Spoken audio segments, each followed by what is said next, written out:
تو جب کیونکہ حضرت سلیمان کا قبیلہ کوئی نہیں تھا، تو جب یہاں آئے تو اصحاب صفہ کے چھپر میں رہتے تھے تو علم حاصل کرتے تھے۔ تمام قبیلوں والے لوگ چاہتے تھے کہ سلیمان ان کے قبیلے کے فرد بن جائیں، اور سب نے درخواست بھی کی، لیکن حضرت سلیمان خاموش رہے۔ پھر کیا ہوا کہ جنگ خندق آ گئی، اور جنگ خندق میں لوگ بہت زیادہ پریشان تھے کہ وہ کافر اور یہودی بھاری تعداد میں آ رہے تھے، تمام لوگ ڈرے ہوئے تھے۔ قرآن شریف میں سورۃ احزاب میں بھی وہ نقشہ کھینچا گیا ہے کہ وَبَلَغَتِ الْقُلُوبُ الْحَنَاجِرَ، کلیجے منہ کو آ گئے تھے، وَتَظَنُّونَ بِاللَّهِ ظُنُونَا،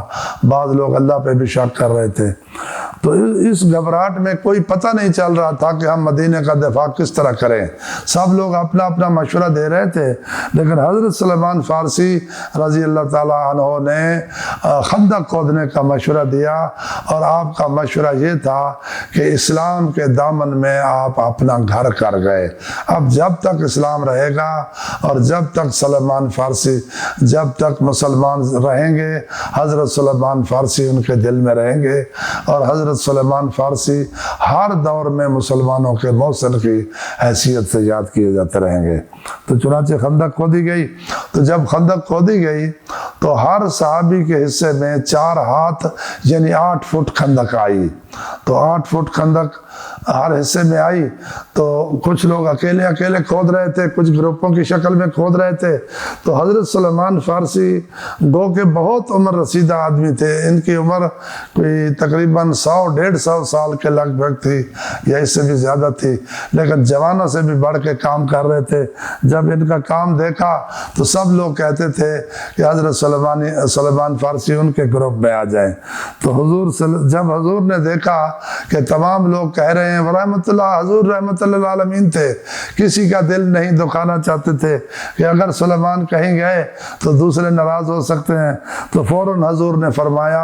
السلیمان منا اہل البیت، سلیمان میری اہل بیت ہیں، آج سے یہ میرے گھر کے فرد ہیں۔ حضرت ابوبکر کی معذرت کیا تھی؟ کہتے ہیں کہ ایک دفعہ ابو سفیان مدینہ آیا اور 4 بزرگ صحابہ ایک جگہ کھڑے تھے، اور انہوں نے ایک جملہ کہہ دیا کہ یہ دیکھو دشمن خدا آیا ہے، اور اس کی قسمت کو دیکھو کہ اس دشمن خدا کی گردن پہ اسلام کی تلوار نہیں چل سکی، اور یہ آج تک بچا ہوا اور محفوظ ہے۔ تو حضرت ابوبکر نے کہا کہ آپ کو خیال کرنا چاہیے کہ وہ مکہ کا سردار ہے، اور ایک سردار کے شان میں اس طرح سے نہیں کہنا چاہیے، یہ گستاخی ہے۔ تو حضرت ابوبکر نے جا کے حضور صلی اللہ علیہ وسلم کو ایک طرح سے چغلی لگائی کہ یہ 4 لوگ اس طرح سے کہہ رہے ہیں۔ تو حضور نے فرمایا کہ سلیمان آپ سے زیادہ علم رکھتے ہیں، وہ جو کہہ رہے ہیں ٹھیک کہہ رہے ہیں۔ تو اس طرح سے حضرت ابوبکر کو پریشانی ہوئی، اور آپ فوراً دوڑے آئے اور آپ نے حضرت سلیمان سے معافی مانگی، اور بعض روایت میں ہے کہ ان 4 صحابہ سے معافی مانگی۔ تو یہ حضرت ابوبکر کی معذرت کا واقعہ ہے۔ جنت 4 لوگوں کی مشتاق ہے، حدیث ایک حدیث ہے جو میں پہلے بھی بیان کر چکا ہوں کہ حدیث 4 لوگوں کی مشتاق ہے۔ حضور نے فرمایا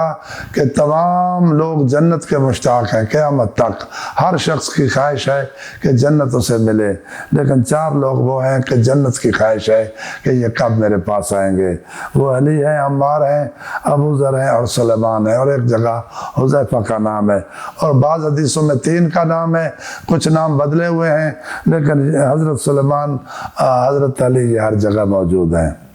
زہد و تقوی کیا ہے؟ تو آپ کے زہد و تقوی کا عالم یہ تھا کہ آپ سارا دن عبادت کرتے تھے، اور ساری رات عبادت کرتے تھے، سارا دن روزے رکھتے تھے، سوائے ان چند دنوں کے جس میں روزہ رکھنا منع تھا، اور ایک جھونپڑی میں رہتے تھے، اور وہ جھونپڑی بھی کسی شخص نے اصرار کے طور پر بنا دی تھی، خود اپنے لیے جھونپڑی بھی پسند نہیں کرتے تھے، کہتے تھے جھونپڑی بنا کے کیا کرنا ہے، دنیا تو تھوڑی سی ہے، چند دن رہنا ہے، ادھر رہائش کا انتظام کیا کرنا ہے۔ تو حتیٰ کہ بعد میں جب گورنر بنے تو گورنر بننے کے بعد بھی آپ ایک جھونپڑی میں ہی رہے، اور آپ کا جو اس وقت احساسہ تھا جب آپ کی وفات ہوئی تو 14 درہم اور ایک جھونپڑی اور ایک کمبل اور ایک پیالہ آپ کے پاس تھا، اور اس پہ بھی رو رہے تھے کہ یہ میرا احساسہ زیادہ تھا، کہیں اس پہ بھی مجھ سے پوچھ گچھ نہ ہو جائے۔ مواقعات کس کے ساتھ ہوئی؟ تو آپ کی مواقعات حضرت ابو دردہ سے ہوئی، اور حضرت ابو دردہ بھی ان کی طرح سے بہت ہی نیک متقی پارسا اور زہد و تقوی رکھنے والے صحابی تھے۔ وہ بھی سارا دن روزے میں اور ساری رات عبادت میں گزارتے تھے، اور دنیا سے لو رغبت نہیں رکھتے تھے۔ حضرت ابو دردہ کو کیا نصیحت کی؟ تو آپ نے ایک دفعہ حضرت ابو دردہ کو نصیحت کی، یعنی آپ کا جو زہد و تقوی ہے وہ بہت ہی بلند مرتبے پہ تھا کہ آپ حضرت ابو دردہ کو بھی نصیحت کر سکتے تھے۔ وہ یہ تھا کہ ایک دفعہ آپ حضرت ابو دردہ کے گھر کے قریب سے گزرے تو آپ نے دیکھا کہ آپ کی بیوی کی حالت بہت ہی ناگفتہ بے تھی، کپڑے پھٹے ہوئے تھے، نہ اچھے تھے، لباس کمزور تھا، تو ان کی اپنی حالت بھی ٹھیک نہیں تھی، جیسا کہ انہوں نے بہت دنوں سے غسل بھی نہ کیا ہو۔ تو جب آپ نے پوچھا تو انہوں نے جواب دیا کہ میں کس کے لیے بناؤ سنگار کروں اور کس کے لیے میں اپنے آپ کو بناؤں سنواروں اور لباس پہنوں، کہ میرا میاں تو دن رات عبادت میں رہتا ہے۔ تو یہ بات جب ہوئی تو آپ نے ان کو نصیحت کی تو کہ آپ اپنی بیوی کا، گھر کا، بچوں کا خیال رکھیں، یہ بھی عبادت ہے، یہ بھی دین ہے۔ تو اس بات پہ حضرت ابو دردہ ناراض ہو گئے، اور ناراض ہو کے جب حضور کے پاس گئے اور حضرت سلیمان کی شکایت کی تو پھر حضور نے وہی جملہ کہا جو حضرت ابو بکر کو کہا تھا کہ سلیمان آپ سے بہتر علم رکھتے ہیں، اور جو وہ کہہ رہے ہیں وہ صحیح کہہ رہے ہیں۔ تو اس پہ حضرت ابو دردہ نے توبہ کی، اور پھر فوراً آ کے اپنے آپ کو درست کیا، لباس کو، ہر چیز کو، بیوی کے لیے بھی نئے لباس خریدا اور ان کا بھی آئندہ پھر خیال رکھتے تھے۔ تو ایک اور حدیث ہے آخر پہ کہ ایمان کے 10 درجے ہیں، تو 3 آخری درجے صحابہ کرام کے لیے ہیں، اس میں 8ویں درجے پہ مقداد ہیں، 9ویں درجے پہ ابو ذر ہیں، اور 10ویں پہ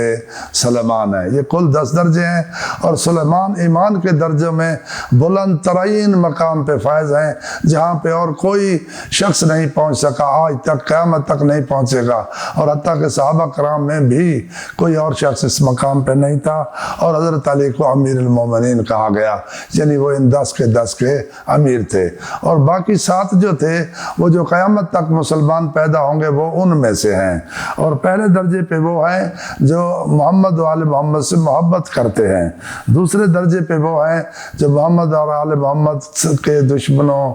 سے بیزاری کا اعلان کرتے ہیں یا دل میں رکھتے ہیں، تیسرے وہ ہیں جو اسلام کے لیے ہجرت کرتے ہیں، چوتھے وہ ہیں جو اسلام کے لیے مال خرچ کرتے ہیں، پانچویں وہ ہیں جو اسلام کے لیے اپنی جان قربان کرتے ہیں،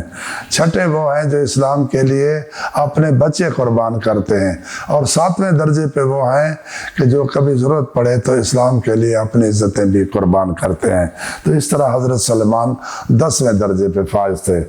اب آخر پہ آپ کی وفات ہے، سوال یہ ہے کہ آپ کی وفات کہاں ہوئی؟ آپ کی وفات مدائن میں ہوئی۔ کتابوں میں ہے کہ آپ کو حضرت عمر کے زمانے میں بھی، خلافت کے زمانے میں مدائن کا گورنر بنایا گیا تھا، اور وہاں آپ گدھے پہ سوار ہو کے گئے تھے، تو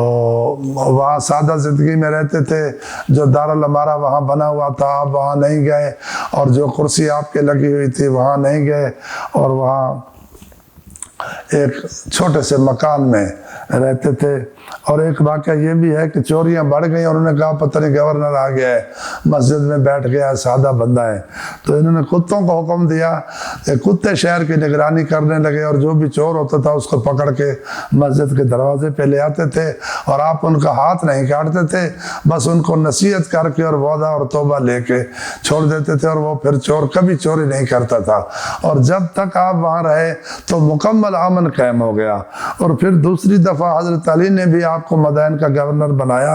اور کہتے ہیں کہ صرف چند ہفتے زندہ رہے اور اس دنیا سے چلے گئے۔ اور